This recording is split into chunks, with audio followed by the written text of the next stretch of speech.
Summary and insights from Alice Schroeder's The Snowball, Warren Buffett and the Business of Life.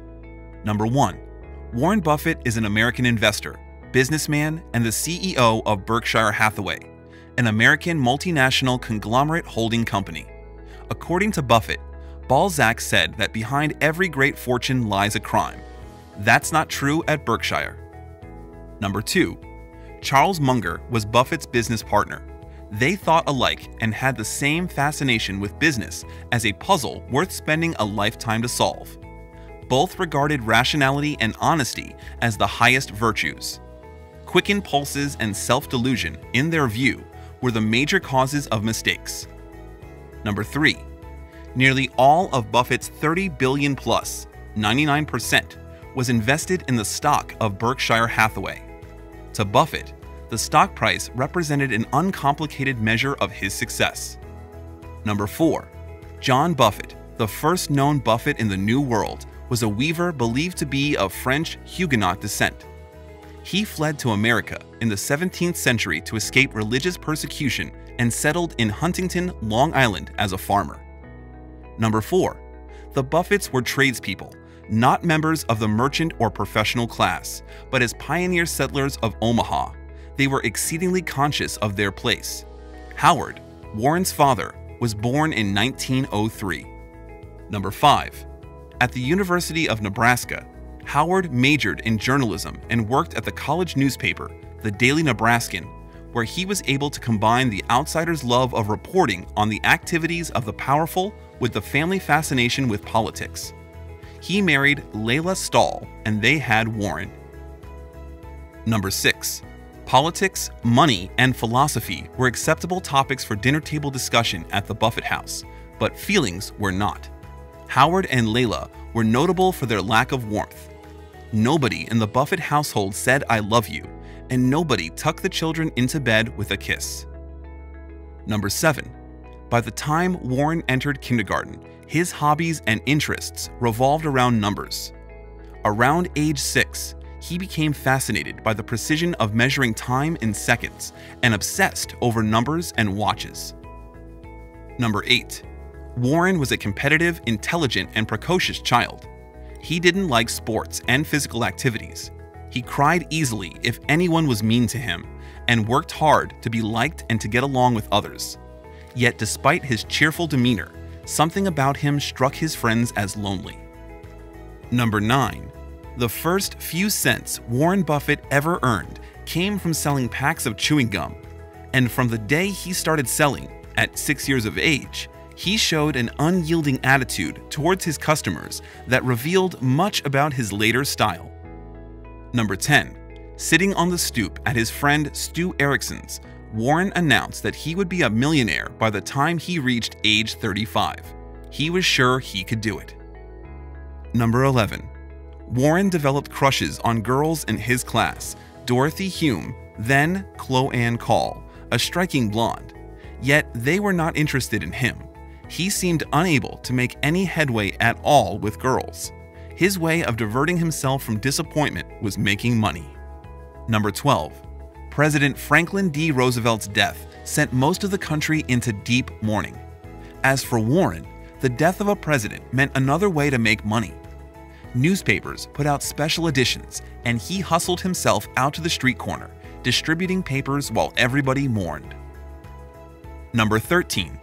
Towards the end of high school, Warren had made a small fortune of $5,000 from delivering more than 500,000 newspapers.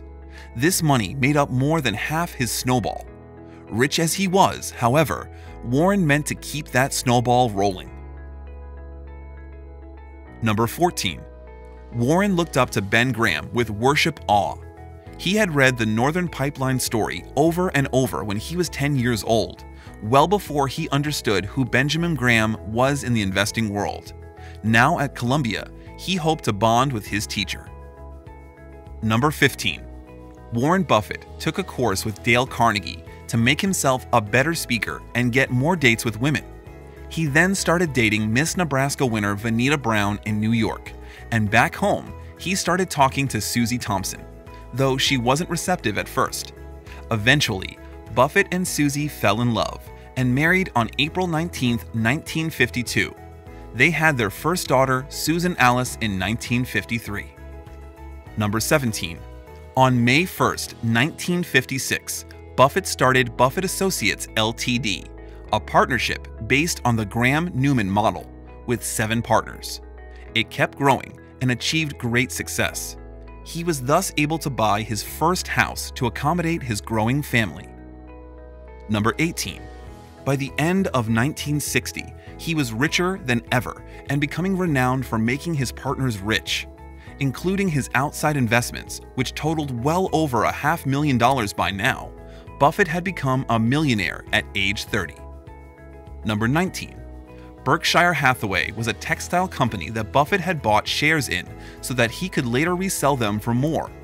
When the textile business started declining, Buffett had a deal with the company's president, Seabury Stanton, to sell the shares for $11.50. Number 20. However, Stanton later sent a letter stating that he would only sell at $11.375.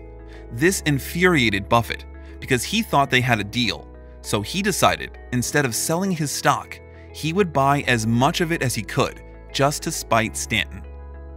Number 21. Eventually, Buffett bought enough stock in the company to get on its board, who appointed him director. He fired Stanton as payback. Number 22. Buffett saw that the textile business was not going to make him money, so he started expanding Berkshire Hathaway by buying companies in other industries. Thus began Berkshire's growth into a holding company. Number 23. Susie was becoming more and more frustrated with her marriage, as she felt Buffett's real marriage was with Berkshire Hathaway. He was often seen with Washington Post publisher Kay Graham, which led to speculations of infidelity. Susie wanted more out of life, so she started a singing career. Number 24. The singing gig did not help Susie feel less miserable about her life.